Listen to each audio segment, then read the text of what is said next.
Hello dear super കൺമണി സീരിയലിൻ്റെ latest episode റിവ്യൂയിലേക്ക് എല്ലാ കൂട്ടുകാർക്കും സ്വാഗതം. അങ്ങനെ മാനസയും അതുപോലെ തന്നെ കൃഷും കൂടി ഹോസ്പിറ്റലിൽ തന്നെ നിൽക്കുക കേട്ടോ.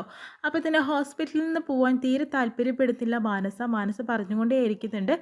കൃഷ് പറയുമ്പോഴത്തേനും കൃഷ് പറയും, മാനസ നീ ഇവിടെ നിൽക്കണ്ട, നീ എനിക്ക് പൊയ്ക്കൂടെ എന്ന് പറയുന്നുണ്ട്. എന്നിട്ട് വേണം നിനക്ക് അവളെ വിളിച്ചു വരുത്താനായിട്ടോ.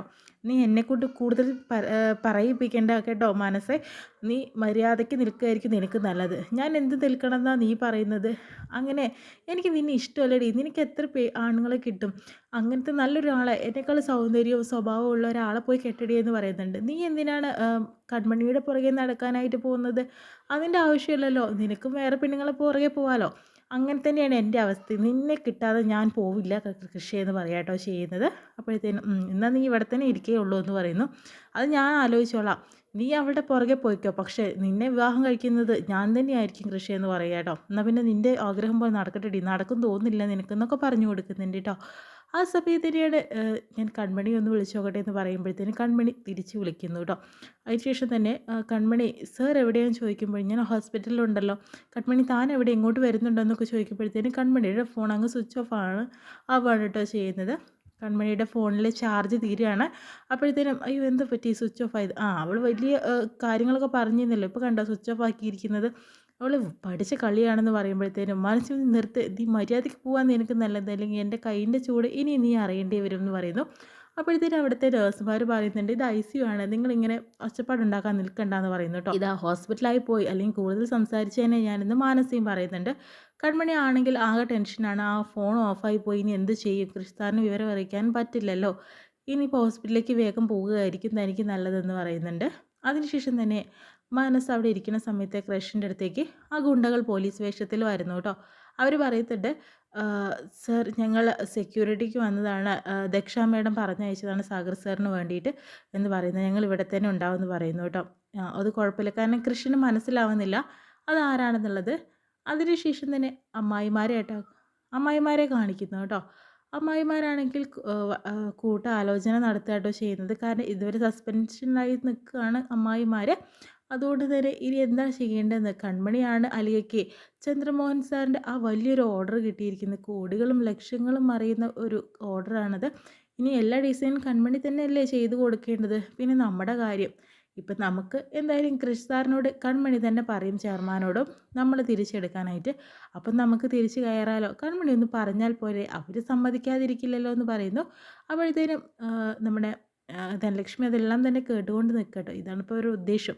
അതിനുശേഷം തന്നെ എന്നാൽ വന്നിട്ട് ഒന്നും സംസാരിക്കാൻ പറ്റിയില്ല, ഇപ്പോൾ ഒന്ന് വിളിച്ചിട്ട് അവളോട് കാര്യങ്ങൾ നമുക്ക് നേരിട്ട് തന്നെ പറയാമെന്നും അമ്മായിമാർ പറയുന്നുണ്ട്. അപ്പോൾ ഗോകുലെ എന്ന് വിളിക്കുമ്പോഴത്തേന് ഗോകുൽ വരുന്നുണ്ട്. എടാ കൺമണി ഒന്ന് വിളിക്ക്, കുറച്ച് സംസാരിക്കാനുണ്ട്. അതിന് അപ്പം ഇവിടെ ഇല്ലല്ലോ എന്ന് പറയുമ്പോഴത്തേനും ധനലക്ഷ്മി അവിടെ നിന്ന് ഓടിക്കൊണ്ട് വരുന്നുണ്ട്. അവൾ എങ്ങോട്ടാണ് പോയത്? എവിടേക്കാടാ പോയത്? അവൾ നാട് നീളെ തിരങ്ങാനായിട്ട് പോവല്ലേ. അവൾക്ക് രാവെന്നില്ല പകലെന്നില്ല, ഒക്കെ ഒരേപോലെയാണ് ഇപ്പം നടന്നുകൊണ്ടിരിക്കുന്നത് പറയുന്നു. ആ സമയത്ത് കൺമണിയുടെ അച്ഛൻ വരുന്നുണ്ട് കേട്ടോ. വന്നല്ലോ എന്ന് പറയുന്നുണ്ട്. അപ്പോഴത്തേനും എന്താ ഇവിടെ പ്രശ്നം? നിങ്ങളുടെ മകളെ ഒന്ന് വിളിക്കുകയെന്ന് പറയുന്നു. അവൾ റൂമിലുണ്ടല്ലോ എന്ന് പറയുമ്പോഴത്തേനും അവൾ റൂമിലുണ്ടെന്നോ? എവിടെ? അവൾ അവിടെയൊന്നുമില്ല, അവളുടെ ക്രിസ്താറിൻ്റെ അടുത്തേക്ക് പോയിട്ടുണ്ടാവുമെന്ന് പറയുന്നു. എന്താ ലക്ഷ്മി പറയുന്നത് എന്ന് പറയുമ്പോഴത്തേനും ഗോകുൽ പറയുന്നുണ്ട്, അപ്പോൾ ഇവിടെ ഇല്ല അച്ചച്ച, അപ്പോൾ പുറത്ത് പോയിരിക്കുകയാണെന്ന് പറയുന്നു. സാഗർ സാറിൻ്റെ അടുത്തേക്ക് പോയതാണെന്ന് പറയുന്നുണ്ട് കേട്ടോ. ഇനിയിപ്പോൾ ഹോസ്പിറ്റൽ എന്ന പേരിൽ എവിടെ വേണമെങ്കിലും നിരങ്ങാലോ, അതാണല്ലോ ഇപ്പോൾ അത് ആവശ്യം എന്ന് പറയുന്നുണ്ട്. ഞാനൊന്നും പറയുന്നില്ല, ഇങ്ങനെ തന്നെ സംഭവിക്കട്ടെ എന്ന് പറഞ്ഞിട്ട് പോകുന്നു കേട്ടോ. ആ സമയത്തിന് അച്ഛൻ കൺമണിയുടെ ഫോണിലേക്ക് വിളിക്കുമ്പോഴത്തേനും ഫോൺ സ്വിച്ച് ഓഫ് ആയിട്ടാണ് കാണിക്കുന്നത്. അപ്പോൾ അമ്മായിമാരൊക്കെ സംസാരിക്കുന്നുണ്ട്. അവൾ എങ്ങോട്ടാണ് പോയതെന്ന് അറിയണമല്ലോ, എന്തിനാണ് പോയതെന്ന് അറിയണമല്ലോ, എന്തായാലും അത് അറിയട്ടെ എന്ന് പറയുന്നു. പിന്നെ ഈ സാഗറിനെ ഹോസ്പിറ്റലിൽ തന്നെയാണ് കാണിക്കുന്നത്. ഒരു ഗുണ്ട വന്ന് സാഗറിനെ കൊല്ലാനായിട്ട് ശ്രമിക്കുന്നതായിട്ട് സാഗർ സ്വപ്നം കാണുന്നു കേട്ടോ. അങ്ങനെ ഞെട്ടി എഴുന്നേൽക്കുന്നു. അപ്പോഴത്തേനും സിസ്റ്റർ ഡോക്ടറെ വിളിച്ചുകൊണ്ട് വരിക കേട്ടോ. എന്ത് പറ്റി സാഗർ എന്ന് ചോദിക്കുമ്പോൾ ഒരു സ്വപ്നം കണ്ടതാണ്, വേറെ പ്രശ്നമൊന്നുമില്ല കേട്ടോ സാഗറിന്, നാളെ രാവിലെ തന്നെ ഡിസ്ചാർജ് ചെയ്ത് തരാം, പോകാൻ വീട്ടിലേക്ക് എന്ന് പറയുന്നു.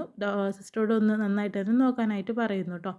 അതിനുശേഷം തന്നെ കൺമണി വേഗം ഹോസ്പിറ്റലിലേക്ക് എത്താനായിട്ട് ശ്രമിക്കുന്നു. അങ്ങനെ എത്തുമ്പോഴത്തേനും ഒരു ഓട്ടോ വിളിക്കുമ്പോൾ അവിടെ ഒരു ഓട്ടോ ചേട്ടനൊന്നുമില്ല, ഓട്ടോ മാത്രം കിടക്കുന്നുണ്ട്. അങ്ങനെ വീണ്ടും ഓടുകയാണ്. അങ്ങനെ ഓടുന്ന സമയത്ത് തന്നെ അയാളെ കാണുന്നു കേട്ടോ. അപ്പോൾ ഇതിന് മോളെ എങ്ങോട്ടാണ് ചോദിക്കുമ്പോൾ, ചേട്ടാ എനിക്ക് അത്യാവശ്യമായിട്ട് സിറ്റി ഹോസ്പിറ്റൽ വരെ ഒന്ന് പോകണം, ചേട്ടനൊന്ന് എന്നെ കൊണ്ടാക്കി തരുമോ എന്ന് ചോദിക്കുന്നുണ്ട്. അതിനെന്താ മോളെ ഇപ്പം തന്നെ പോകാമെന്ന് പറഞ്ഞ് കൊണ്ടുപോകാക്കുന്നു. അപ്പോൾ ഇതിന് ഡോക്ടർ വരുന്നു കേട്ടോ. ഡോക്ടർ വന്നതിന് ശേഷം തന്നെ കൃഷ്ണനോടും അതുപോലെ തന്നെ മാനസിയോടും പറയുന്നുണ്ട്, നിങ്ങൾ ഇവിടുന്ന് നിങ്ങൾക്ക് റെസ്റ്റ് എടുക്കാമല്ലോ, ഇവിടെ നിൽക്കേണ്ട ആവശ്യമൊന്നുമില്ല, ഒരു പ്രശ്നവുമില്ല, രാവിലെ തന്നെ ഡിസ്ചാർജ് ആയിട്ട് പോകാമെന്ന് പറയുന്നു. എന്ന് പറഞ്ഞിട്ട് ഡോക്ടർ അങ്ങോട്ട് പോകുന്നു കേട്ടോ. മനസ്സ് നിന്നോടല്ലേ പറഞ്ഞത് പോവാനായിട്ടെന്ന് പറയുമ്പോഴത്തേനും, ഞാൻ അങ്ങനെ പോകുന്നില്ലടാ, അവളെ വിളിച്ചു വരുത്താനല്ലേ, നടക്കില്ല എന്ന് പറയുന്നത്. എന്നെ കൂടുതൽ സംസാരിക്കേണ്ട എന്ന് പറയുന്നു. എന്തുണ്ടെങ്കിലും ഞാനത് അറിയും കൃഷി എന്ന് പറഞ്ഞിട്ട് മാനസ് അങ്ങോട്ട് മാറുന്നു. അങ്ങനെ ഗുണ്ടകൾ വരുന്നുണ്ട്. അവിടെ തന്നെ നിന്നിട്ട് എല്ലാം വാച്ച് ചെയ്തുകൊണ്ടിരിക്കുക കേട്ടോ ചെയ്യുന്നത്. ആ സമയത്ത് തന്നെ ബാലു സുമിത്രി ഹോസ്പിറ്റലിൽ എത്തുന്നു. അതിനുശേഷം തന്നെ ഡോക്ടർ വരാൻ വേണ്ടി വെയിറ്റ് ചെയ്യുന്നു. അവരുടെ കൺസൾട്ടിങ് റൂമിലേക്ക് പോകാനായിട്ട് വെയിറ്റ് ചെയ്ത് നിൽക്കുക കേട്ടോ നേഴ്സും. ആ ഡ്രസ്സിൽ വേണം ഇവർക്ക് ICUയിലേക്ക് കിടക്കാനായിട്ട്. അങ്ങനെ ഡോക്ടർ വന്നിട്ടില്ല, ഇവിടെ തന്നെ ഇരിക്കാമെന്ന് പറഞ്ഞിട്ട് അവിടെ ഇരിക്കുന്നു. അതിനുശേഷം തന്നെ നമ്മുടെ കൺമണിയുടെ അച്ഛനെയും ഗോകുലിനെയും കാണിക്കുന്നു. അവൾ എന്തിനാടാ രാത്രി പോയിരിക്കുന്ന ഹോസ്പിറ്റലിലേക്ക്, അവിടെ എന്തെങ്കിലും പ്രശ്നമുണ്ടോ?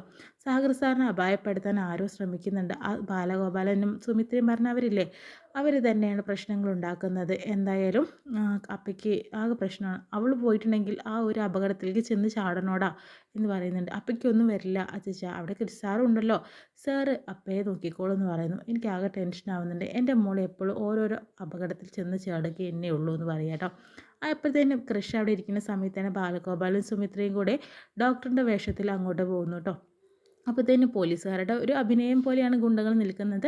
സർ ആരാണെന്ന് ചോദിച്ചിട്ട് ICUയിലേക്ക് കയറുന്ന ആ ഒരു ആൾക്കാരെ കാണുമ്പോൾ കൃഷ്ണൻ എവിടെയോ കണ്ട പരിചയമുണ്ട്. അപ്പോഴത്തേനും ഞാൻ ഡോക്ടറാണെന്ന് പറഞ്ഞിട്ട് ആ ഐഡൻറ്റി കാർഡൊക്കെ കാണിച്ചു കൊടുക്കുന്നു കേട്ടോ ആരാണെന്നൊക്കെ. സർ ഞങ്ങളിവിടെ സെക്യൂരിറ്റിക്ക് നിൽക്കുകയാണ്, പോലീസാണെന്നൊക്കെ പറയുന്നുണ്ട്. കുഴപ്പമില്ല എന്ന് പറയുന്നുണ്ട്. അങ്ങനെ ഉള്ളിലേക്ക് കയറുന്നു. കൃഷ്ണന് സംശയം തോന്നുന്ന കൃഷ് അവരോട് ചോദിക്കുന്നുണ്ട്, അവരാരാണ് എന്ന് ചോദിക്കുന്നത്. അവരെവിടെയും ഞാൻ കണ്ട പരിചയമുണ്ടല്ലോ, അത് ഫേമസ് കാർഡിയോളജിസ്റ്റാണ് ചന്ദ്രശേഖരൻ, അറിയില്ല എന്ന് ചോദിക്കുന്നു. പക്ഷെ കൃഷ്ണൻ ആകെ ഒരു ടെൻഷൻ പോലെ ആവുന്നുണ്ട്. എന്തോ ഒരു അപകടം ഉള്ളിലേക്ക് കയറിയതുപോലെ കൃഷ്ണൻ അത് തോന്നുക കേട്ടോ ചെയ്യുന്നത്. അപ്പോഴത്തേനും കൺമണി ഓട്ടോയിൽ വന്ന് ഇറങ്ങുന്നു കേട്ടോ. അതിനുശേഷം തന്നെ മോളെ ചേട്ടാ പൈസ ഞാൻ പോയി വന്നിട്ട് തരാമെന്ന് പറയുന്നു, എനിക്ക് അത്യാവശ്യമായിട്ട് കയറണം. എന്താ മോളെ പ്രശ്നം വല്ലതുണ്ടോ, ഞാൻ വേണമെങ്കിൽ വരാം കൂടെ എന്ന് പറയുന്നു. അപ്പോൾ ചേട്ടാ ഞങ്ങളുടെ കമ്പനിയിലെ ചെയർമാൻ ഇവിടെ ICUയിൽ അഡ്മിറ്റാണ്, അദ്ദേഹത്തെ അപായപ്പെടുത്താൻ കുറേ ആൾക്കാർ ശ്രമിച്ചുകൊണ്ടിരിക്കുക, അത് അറിയിക്കാൻ വേണ്ടിയിട്ടാണ് ഞാൻ ഇങ്ങോട്ട് വന്നിട്ടുള്ളതെന്ന് പറയുമ്പോഴത്തേനും, മോൾ തനിച്ച് പോകണ്ട ഞാനും വരാം എന്ന് പറഞ്ഞിട്ട് അയാളും കൂടെ വരാം കേട്ടോ കൺമണിയുടെ. എന്തായാലും കൺമണി അവരെ രക്ഷിക്കാൻ പോകുക എന്നുള്ളതിൽ എല്ലാം കൊണ്ടും ഉറപ്പാണ് കേട്ടോ. അതിനുശേഷം തന്നെ സുമിത്രയും ബാലുവും കൂടിയും ICUയിലേക്ക് ഡോക്ടറിൻ്റെ വേഷത്തിൽ എത്താട്ടോ ചെയ്യുന്നത്.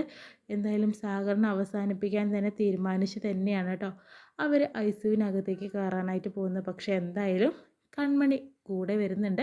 കൺമണി എന്തായാലും അവിടേക്ക് ഇടിച്ച് കയറുന്നുള്ള കാര്യത്തിൽ യാതൊരു സംശയമില്ല. എന്തായാലും സാഗറിനെ രക്ഷിക്കും.